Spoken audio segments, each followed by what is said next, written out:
चलिए आपको ले चलते हैं बटलर पैलेस, जिसे लखनऊ के भूतिया घरों में शामिल किया गया है। यहाँ प्रवेश द्वार पर ही लिखा हुआ है, अंदर जाने पर सख्त कार्रवाई होगी। इसका निर्माण राजा महमूदाबाद ने 1915 में करवाना शुरू किया था। कहते हैं कि जब इसे बनाया जा रहा था उस समय काफी घना जंगल काटा गया था, तो जंगल में जो आत्माएं थीं वो इसी में समा गईं।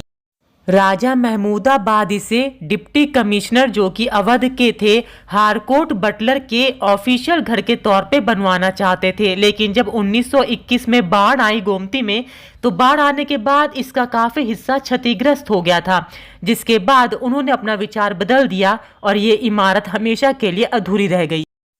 हालांकि पड़ताल के दौरान ये सारी बातें झूठी नजर आईं, क्योंकि इस पूरी हवेली में हमें तमाम शराब की बोतलें पड़ी हुई मिली।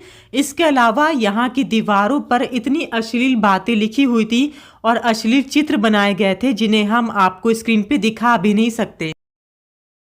पराग नारायण रोड पर बटलर कॉलोनी के अंदर ही बटलर पैलेस कोठी यानी पैलेस मौजूद है। इसे राजस्थानी शैली पर बनाया गया है और इसके जो हॉल हैं काफी बड़े और ऊंचे हैं।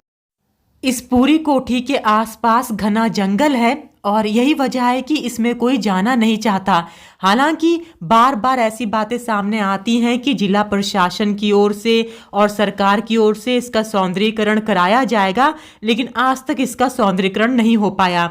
यह जो सीढ़ी आप देख रहे हैं, इसी के जरिए ऊपर जाने का रास्ता है और ये ऊपर का फर्स्ट फ्लोर है। जो आप कमरे देख रहे हैं, हर एक फ्लोर पे इसी तरह के कमरे हैं और ऊपर जाने का रास्ता यानी छत पे जाने के रास्ते को बंद कर दिया गया है सीढ़ियां तोड़कर। बटलर पैलेस का निर्माण जो हुआ है वह फरवरी 1915 में राजा महमूदाबाद के द्वारा करवाया जा रहा था, जिसकी नींव उस समय के तत्कालीन जो अवध के डिप्टी गवर्नर थे हरकोट बटलर, उनके द्वारा डाली गई थी। उसका नींव का शिलान्यास उन्होंने किया था।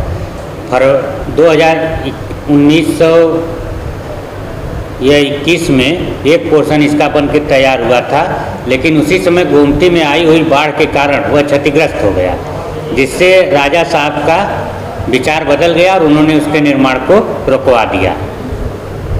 यह बटलर पैलेस बनारसी बाग और ये जो सुल्तानपुर बांध है उसी के बीच में स्थित है।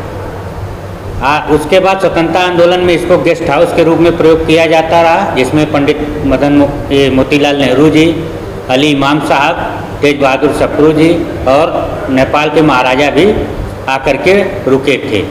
तो स्वतंत्रता आंदोलन में इसने एक महत्वपूर्ण भूमिका हम लोगों के जो स्वतंत्रता सेनानी थे उनके रुकने में निभाई। एक सवाल और है, लोगों ने ऐसी भ्रांति बना दी है कि ये भूतिया घर है, तो ये तो इतिहासकार के तौर पे मेरा आप डिनाई कर देंगे?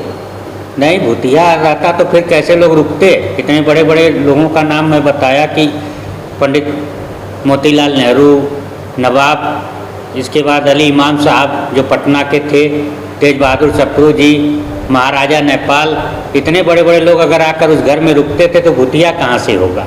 और वहाँ पे कोई लड़ाई भी नहीं हुई थी। लखनऊ से अंजलि सिंह राजपूत की रिपोर्ट, न्यूज़ 18।